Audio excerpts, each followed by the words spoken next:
이제까지 수요성경대학 지도와 사진으로 보는 성경이야기 시리즈를 통해 몇 번 말씀드렸습니다만, 코카서스 지역의 아르메니아라는 나라는 매우 오래된 기독교 전통을 가진 나라입니다. 역사상 최초로 기독교를 국교로 삼은 나라로 구 예루살렘, 그러니까 원래 예루살렘 성 안엔 아르메니아 섹터가 있을 정도죠. 로마에 의해 유대인들이 예루살렘에서 추방당하고 이후 이슬람 세력에 의해 예루살렘이 점령당했을 때도 온갖 탄압을 이겨내며 아르메니아 교회는 그 자리를 지켰습니다. 그래서 예루살렘의 진정한 주인은 아르메니아 교회다라는 말이 있을 정도입니다. 지금은 튀르키예와 아제르바이잔 그리고 이란 사이에서 이리 치이고 저리 치이는 약소국 신세지만 한때 그 세력이 상당한 적이 있었습니다. 그러다 보니 이 세 나라엔 아르메니아 유적지가 상당히 많이 있죠. 물론 대부분 기독교 유적지고요. 그렇다면 아르메니아는 어떻게 이런 믿음의 유산을 가진 나라가 되었을까요? 이 사진은 이란에 있는 다데오 순교 기념교회입니다. 예전 이란의 성지를 여행하면서 가장 먼저 찾아간 곳이 바로 여기였는데 이만저만 먼 곳이 아니었죠. 테헤란에서 출발하여 도중에 하룻밤 자고 다시 꼬박 하루를 차로 이동해서 마쿠란 곳에 도착해서 또 하루 자고 그 다음에 도착했습니다. 예전 중병에 걸린 아르메니아의 아그바로스라는 왕이 예수라는 분이 못 고치는 병이 없다는 소식을 듣고 유대로 사신을 보내 와 주시길 부탁했는데 예수께서는 당신이 승천하신 후 제자를 보내겠다고 약속하셨답니다. 그게 바로 다데오였죠. 다데오는 왕뿐만 아니라 왕자의 병까지 예수의 이름으로 고쳤고 이에 왕실의 모든 사람이 세례를 받고 예수를 믿게 되었지만 이후 왕위를 계승한 왕의 누이의 아들 서너더룩이 배교하여 다데오에게 더 이상 복음을 전하지 말라고 명했답니다.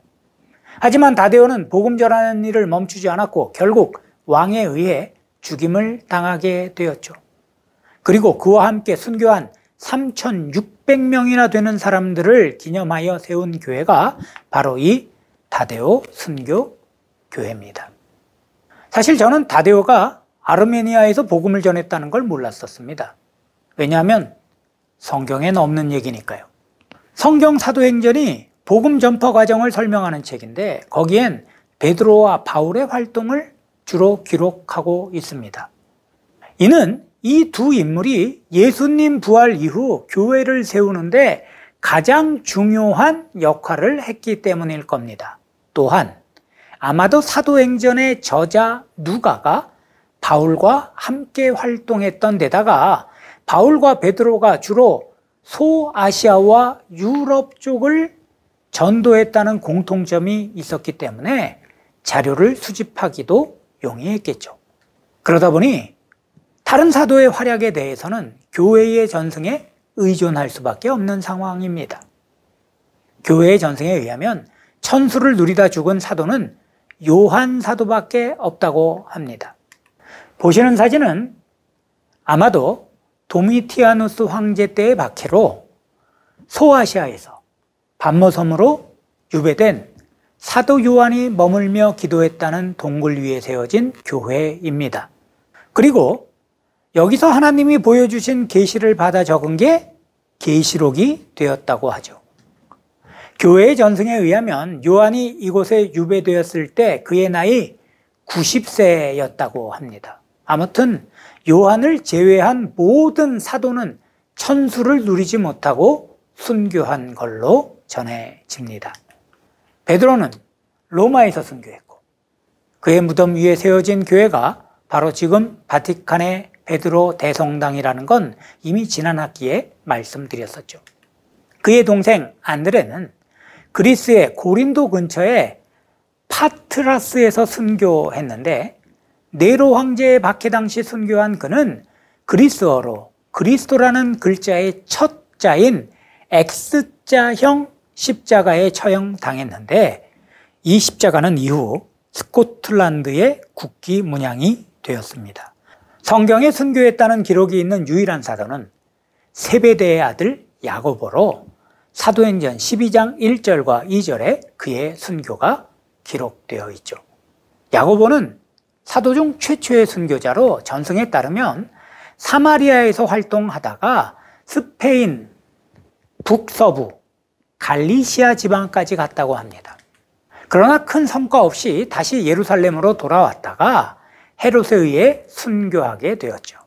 이후 야고보의 제자들이 그의 유해를 그가 선교했던 갈리시아 지방으로 옮겼고, 이렇게 그의 무덤 위에 세워진 교회까지 가는 길이 그 유명한 산티아고 순례길입니다.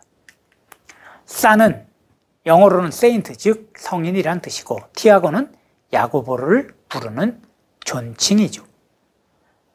사도 빌립은 77세까지 그리스 지역에서 선교하다가 도미티아누스 황제의 박해 당시 히에라폴리스에서 십자가에 못 박혀 순교했답니다. 바돌로메 사도는 인도까지 가서 복음을 전하다가 다데오와 함께 아르메니아에서 선교하던 중 그곳에서 이교 사제들에게 마법사라고 고발당한 뒤 아스티아제스 왕에 의하여 산채로 살가죽이 벗겨지고 십자가에 못 박힌 채 참수형을 당해 잔혹하게 죽임당하였다고 합니다.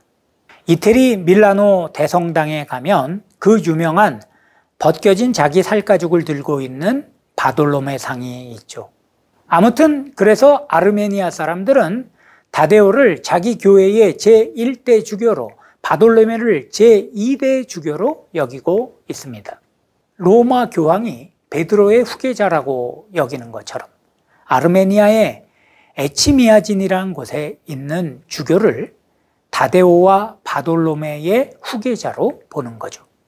이 에치미아진 교회는 세계에서 가장 최초로 세워진 대성당으로 알려져 있으며 예수님 관련 유물이 여러 가지 있는 곳으로 유명합니다.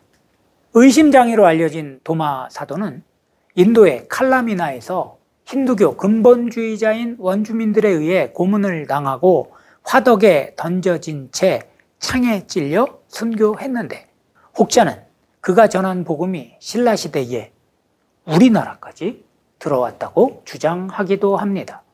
복음서의 기자로 알려진 사도 마태는 페르시아와 에티오피아까지 예루살렘을 중심으로 동쪽과 서쪽을 오가며 전도하다가 순교하였는데, 그래서인지 페르시아에서 순교했다는 설과 에티오피아에서 순교했다는 두 가지 설이 있죠. 그는 창에 찔려 죽은 걸로 전해집니다. 세베대의 아들 야고보와 구별하기 위해 소야고보라고도 불리는 알페오의 아들인 야고보 사도는 남서 팔레스티나와 이집트에 정착해서 복음을 전하다 군중들에 의해 신전 지붕에서 내던져지고 곤봉과 방망이에 맞아 순교했다고 하고, 사도 시몬은 다데오와 함께 페르시아 지역에서 선교하다가 이방인들에게 잡혀 거꾸로 매달린 채 사타구니부터 머리까지 절반을 톱으로 켜서 죽이는 끔찍한 형벌로 순교했다고 전해집니다. 이렇게 요한을 제외한 모든 사도가 순교했죠. 하지만 말이 좋아 순교지 그야말로 끔찍한 죽임을 당한 겁니다. 물론 이건 역사적으로 증명할 수는 없는 이야기입니다. 간혹 문서로 남아있긴 하지만 이 이야기의 대부분은 오랫동안 전해진 이야기를 후대에 기록한 거죠. 그러니 복음서나 사도행전 같은 역사적 권위를 부여받기 어려운 면이 있습니다. 하지만 교회에서 오랫동안 전승되었다는 것만으로도 상당한 정당성이 부여되기에 충분하며 더 나아가 신앙적으로 큰 가치가 있는 이야기죠. 그렇다면 그들은 왜 이런 끔찍한 죽임을 당하는 걸 마다하지 않았던 걸까요? 그건 예수님께서 그들에게 하신 분부 때문입니다. 복음서는 부활하신 예수께서 승천하시기 전 제자들에게 하신 명령을 기록하고 있습니다. 마태는 그러므로 너희는 가서 모든 족속을 제자로 삼으라고 하셨다고 했고, 마가는 온 천하에 다니며 만민에게 복음을 전파하라 라고 하셨다고 전했으며, 누가는 사도행전에서 예루살렘과 온 유다와 사마리아와 땅끝까지 이르러 내 증인이 되리라 라고 기록하고 있습니다. 즉 제자들은 자기 목숨을 걸고 예수께서 당부하신 일을 감당하려 했던 겁니다. 그래서 흔히들 예수께서 하신 마지막 전도 명령을 그리스도의 지상명령이라고 하죠. 지상명령이란 지상, 그러니까 이 땅에서 하신 명령으로 착각하는데 그게 아니라 지극히 높은 명령이란 뜻이죠.